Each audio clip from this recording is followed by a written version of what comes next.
जय गौ माता भाइयों, वंदे गौ मातरम। हमारे जो खेत है वो बिल्कुल फैक्ट्री एरिया के नज़दीक आ गए। देखिए आप, बिल्कुल पास में हमारी जो मेड़ है खेत की, उसके बिल्कुल नज़दीक फैक्ट्रियाँ लग गई है, जो मार्बल की फैक्ट्रियाँ हैं। जो ग्रेनाइट होता है, मार्बल, विश्व का सबसे बड़ा मंडी है किशनगढ़। बहुत बड़ा मंडी है, आप एक दिन में तो घूम भी नहीं पाओगे, बहुत ही बड़ी मंडी है। तो इसके चारों तरफ हमारे यहाँ फैक्ट्रियाँ लग गई है। हमने ये खेत बचा के रखे हैं, लेकिन ऐसा लग रहा है अब बचाना मुश्किल हो गया हमारे लिए, क्योंकि बहुत सारे भाई लोग जो है उनको बहुत पैसा, मोटा पैसा मिल रहा है। 50 लाख भी मिल रहा है, 1 करोड़ भी मिल रहा है बीघे का। तो लोग बाग सोच रहे हैं कि इधर हम 50 बीघा बेच के और 500-1000 बीघा कहीं एक जगह ले लेंगे। ऐसा हमारे इधर चल रहा है। हमारी इस ज़मीन की रेटें अभी 50 लाख रुपए के करीब है, और हमारे पास भी करीब गौ माता की मेहरबानी से अच्छी ज़मीन है। 60 बीघा ज़मीन मेरे पास है, भगवान की है, गौ माता की है, हमारी तो कुछ नहीं है।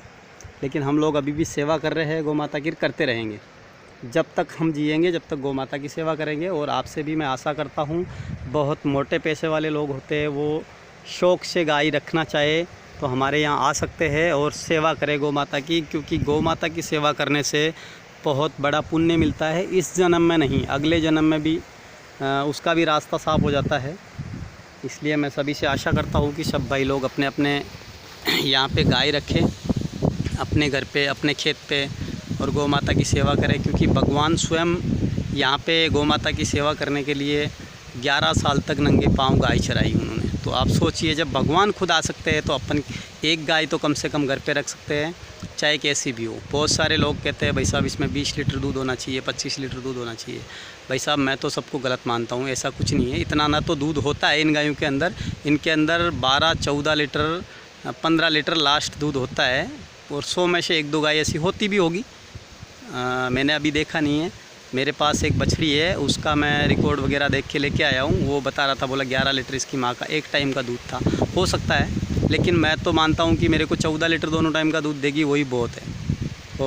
और भी मेरे पास बछड़ियाँ हैं, और बहुत अच्छा मतलब फील होता है हम जब गौ माता के पास जाते हैं। हमारे बच्चे लोग भी अच्छे संस्कार हमारे यहाँ आए हैं, हमारे बच्चों में, हमारे परिवार में। क्योंकि हमारे इधर ज़्यादा पहले, इससे पहले जब हम जो मार्बल एरिया है इसके नज़दीक हम लोग रहते थे, तो यहाँ पे हमारे लोग अभी भी इसी में खदाने पे, इनकी फैक्ट्रियों में गाड़ी लोड करने का, किसी ने गोदाम भी लगा रखे हैं, अपने खुद की फैक्ट्रियाँ भी लगा रखी है। सब लोग अपना अपना कार्य करते हैं। और थोड़ा सा इधर जो है शौक़ ऐसा हो गया था कि मॉडल टाइप में हो गया था। लेकिन हम लोगों ने वापस उसी जो पहले का ज़माना था, हमारा दादा परदादा गायें रखते थे। हम गुजर है, तो हमारी जाति का नाम गुजर, हम गोचर हुआ करते थे। हम गाय चराने वाले थे, हम गाय चरा के ही हमारा पालन पोषण होता था, और गौ माता की मेहरबानी से हमारा सब कार्य चलता था। आज ये जो ज़मीनें हैं हमारे दादा परदादाओं ने हमारे लिए बना के रखी है। हमारे पास 100-200 बीघा ज़मीन हुआ करती थी, लेकिन अब क्या, हम जितने ज़्यादा भाई लोग हो गए तो उनमें हम बट गए। तो किसी के पास 50 बीघा है, किसी के पास 100 बीघा है, किसी के पास 30 बीघा है, किसी के पास 20 बीघा है, किसी के पास 10 बीघा है। तो सबके पास अलग अलग बट में आ गई है। जैसे जितने ज़्यादा कमती हुए वैसे वैसे हो गए।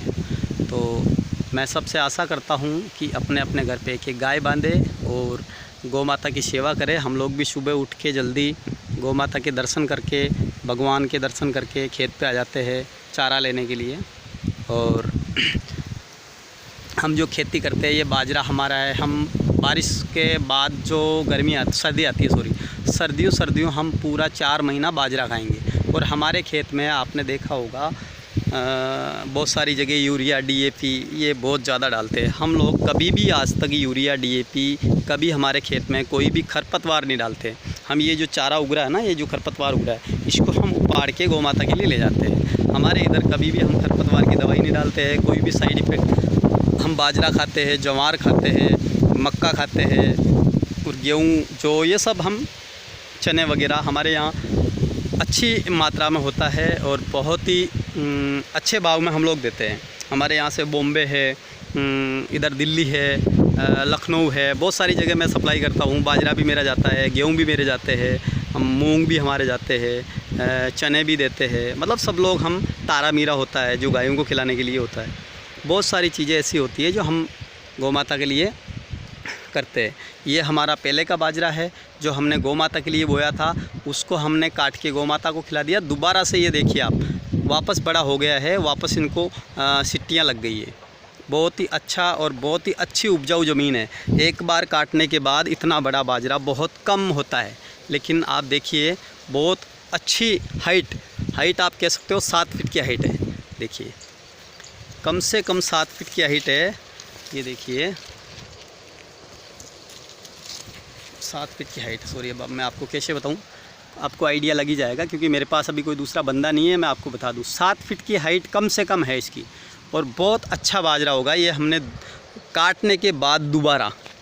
बाकी ये जो बाजरे आगे देख रहे हो ये तो एक बार का ही है, लेकिन ये 2 बार का है, ये दूसरी बार पकेगा और इसकी जो मिठास है इतना ज़्यादा हो जाएगा कि बस खाने में आनंद आएगा। और सभी लोगों से आप देख सकते हो ये हमारे यहाँ का चारा जो होता है, जो गौ माता को हम खिलाते हैं, ये देखिए ये भी कम से कम 5-5, 4-4, 5-5 फीट का हो जाता है, क्योंकि हमारी ज़मीन अच्छी है, उपजाऊ ज़मीन है, इसलिए ही ये पैदा इतनी ज़्यादा होती है। बाजरा बहुत अच्छी मात्रा में हो जाएगा। 10 मान के चलो आप 9, 8, 9, 10 क्विंटल बीघे का बाजरा बैठ जाता है। बहुत ही अच्छा बाजरा होता है।